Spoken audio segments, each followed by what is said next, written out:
obsession with breaking the rules. Greek mythology is obsessed with, you remember the Olympic Games came from Greece. It was always about a lone man's journey to break the rules of the game. He's always challenging authority. So the idea of innovation comes. The idea of one who breaks the system, challenges the system. So the heroes, the Greek heroes always fought the Greek gods in a way. Although they came from the gods, they always challenged authority. Whether it's Hercules, Theseus, Jason, they always go on these great adventures and achieve the impossible. Although at the end of it, they still suffer tragedy. So this idea of achievement is coming from, of individual achievement comes to us from Greek worldview. In the Indian traditions, that is not celebrated because it is the asuras who do it. The ambitious one is the asura.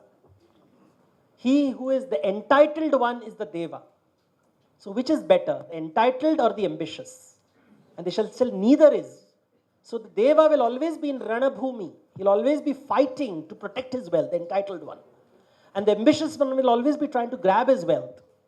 And the one seeing the fun between the two of them will be Vishnu, who will always be in Rangabhumi. So that's... Devdaji, thank you for your... I'm here. Over here. Hi.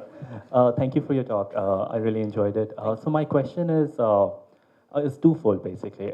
First, whether there's such a thing as Abrahamic mythology, that is Judeo-Christian mythology, and if so, what is its relationship with Judeo-Christian theology?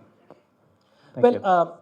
Abrahamic mythology is the mythology of one God, and theology is just mythology of one God. So is that the same thing then? Same thing.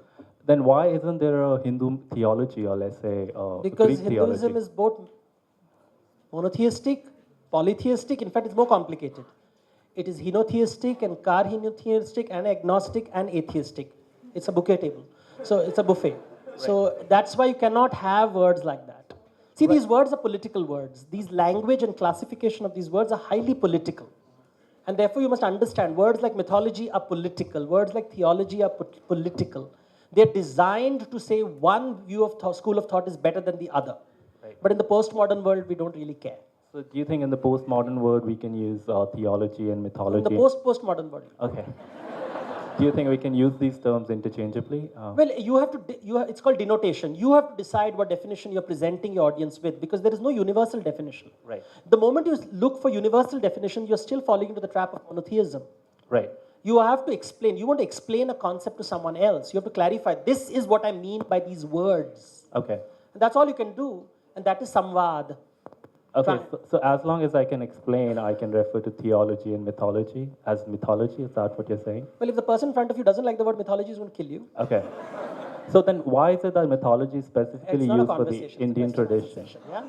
Hi, sir. I'm Shubham Sharma, and I write a blog on Indian philosophy. Sir, if according to Greek mythology, Zeus has created all human beings, then why have you compared Zeus with Indra instead of Brahma? Because I wanted to. And sir, there is a second question. Sir, can you please throw light on a very philosophical character from Greek mythology whom many philosophers and authors have ignored, except the great philosopher Albert Camus, the Sisyphus? Well, Sisyphus, and I think that should be the last question, it was very nice. Sisyphus is punished by the gods to roll a rock up the mountain, and it rolls down every night. And we don't want to talk about him because he reminds us of our daily lives. Because every day we go to office, Monday to Friday, and the rock keeps rolling down and down and down. And we're all hoping one day we'll be heroes, but we'll realize the rock is still at the bottom and it is reaching to the top. Yeah? Thank you. Sir, excuse me. Sir, I have a question. I think we should... All right, ladies and gentlemen, after this interactive session, we would now like to end this evening. And we would like to take this opportunity to thank Mr. Devdutt Pattanaik for this very rich and enlightening talk.